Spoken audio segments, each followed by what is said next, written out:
That and down there, it was... I was tense. I was impatient. Me too. That infamy really got to us. Years of anger coursed through me. Yet now I can't even remember why. Me neither. This is what an infamy does. It's over now. We're here. I said something to harm you. I'm sorry. I forgive you. And I hope that you forgive me too.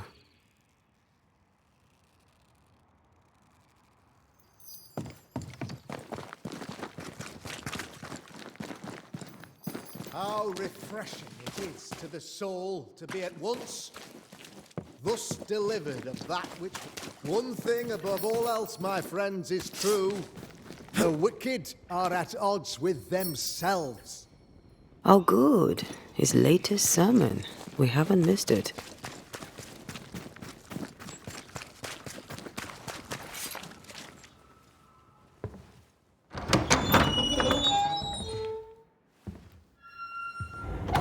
The Lord's promise of salvation from hell pleases them. The Lord's salvation from misery and sin here on earth does not. This doesn't look like salvation from misery and sin.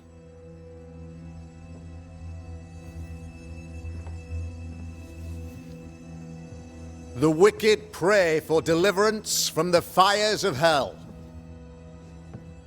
while piling the kindling high. They proclaim their love for their Lord, yet in His name they serve themselves. Their self-regard crumbles in the light of their hateful iniquities. So true. Mr. McCraith, my friend, I'm so glad you agree. Now, the wicked man never questions... I have your answers. What? Yes, good. Perhaps we should discuss this privately, if you'll give me just a moment. It's quite the story. You might not wish to hear it. Neither may the good people here. Please, this is not the time. We want to hear the story. Let the Banishers speak. Tell them, Red. Tell them good. Aye. There's a story that starts with a question. A question for you, Governor. And maybe for all the good people of New Eden. If I give you a witch, will you do what you did to Deborah Comenius? Comenius, say you? The school teacher walked with the devil and paid the appropriate price. That's the beginning of the history and also its end. Is it, though? Now, I've learned much about Deborah Comenius and what happened to her, and it tells a very different tale. And what story, pray you, does it tell?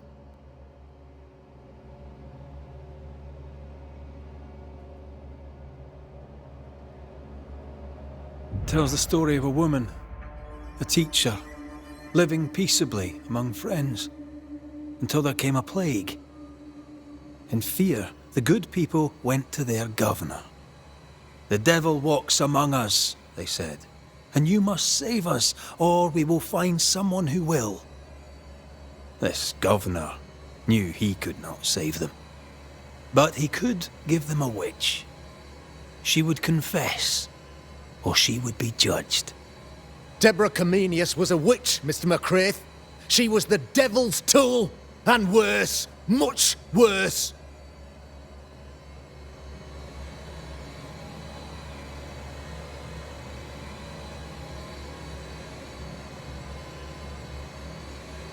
The trial was not fair. You had no proof, and you knew it. Credible witnesses gave believable testimony, sir. Witnesses like Gibbs, who pressured you into a guilty verdict to avoid being suspected of witchcraft yourself. There was pressure, I'll not deny it. But I did what I did to protect the colony. It was a difficult time. The picture of yourself that you hold in your mind is that of a great occultist. To repel the devil, the wise and fearless man must learn the Black Spy's tricks.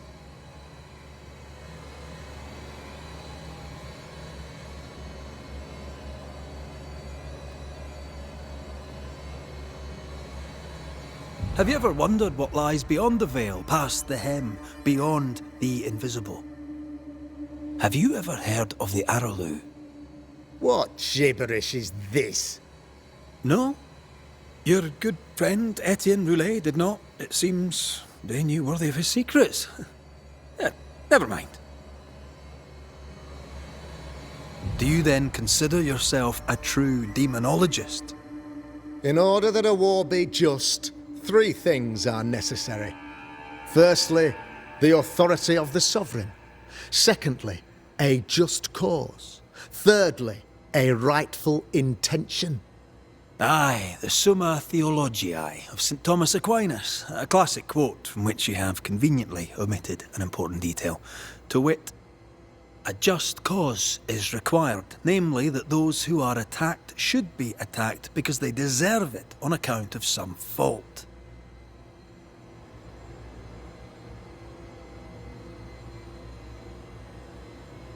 You're a pompous coward, fearful of anyone different, as human as that is. There must be a man to judge, or there is no order. A man to make the judgment, and a man to enforce it. Of all people, you know this. I live and let live. I choose only for the dead. I choose for the living. These people are sinners, sir, and must be led back to the light. This is my mandate, my duty.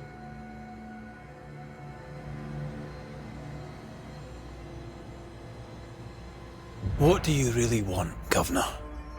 I wish only to serve. I am the trusted servant of the good people of New Eden. Without me, they're lost. Without them, you would be lost.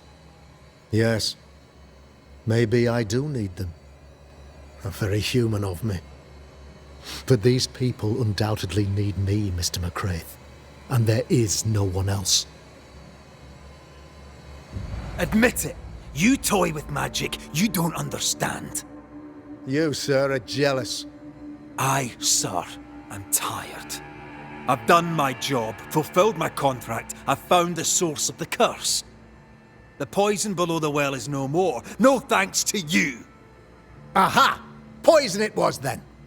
The weapon of the wicked, to weaken the people's will. What was it, belladonna, hemlock, foxglove? Betrayal. Truth unspoken, secrets and lies, wrongs basically, your wrongs. The wrongs you visited upon Deborah Comenius, the wrongs that led to her death. She died at the hand of the body politic. She died at all our hands. Most of all, she died at her own. She died because she would not submit. 'Twas not my plan to kill her, stupid, stubborn woman.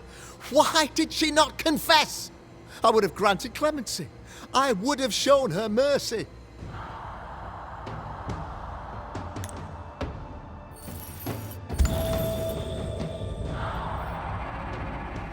You had the power to stop the madness, but instead you chose to let it run all the way to its barbaric conclusion. You brought the curse down on New Eden. Then you called we Banishers in to fix your mistake. You boast of your knowledge of demons and spirits, but in truth, you master nothing. You're a peacock. All show and no meat. I'm not here today to bring justice. But this man, your governor, brought death to your doors. He deserves blaming.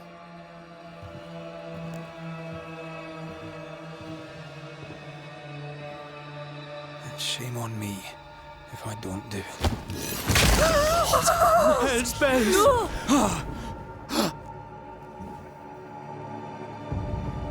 Friends, Have I ever not served the interests of our community?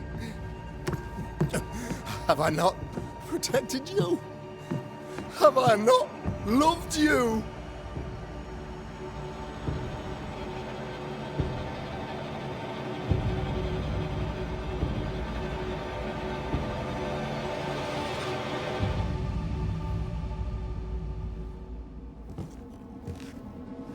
Oh, Mara. Oh,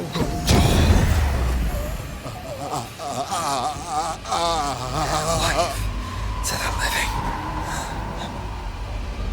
Death to the dead.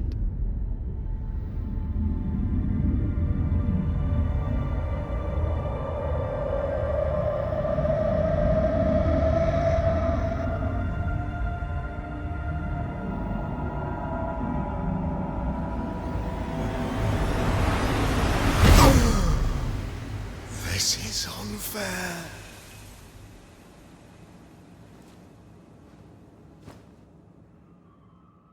Is the evil gone?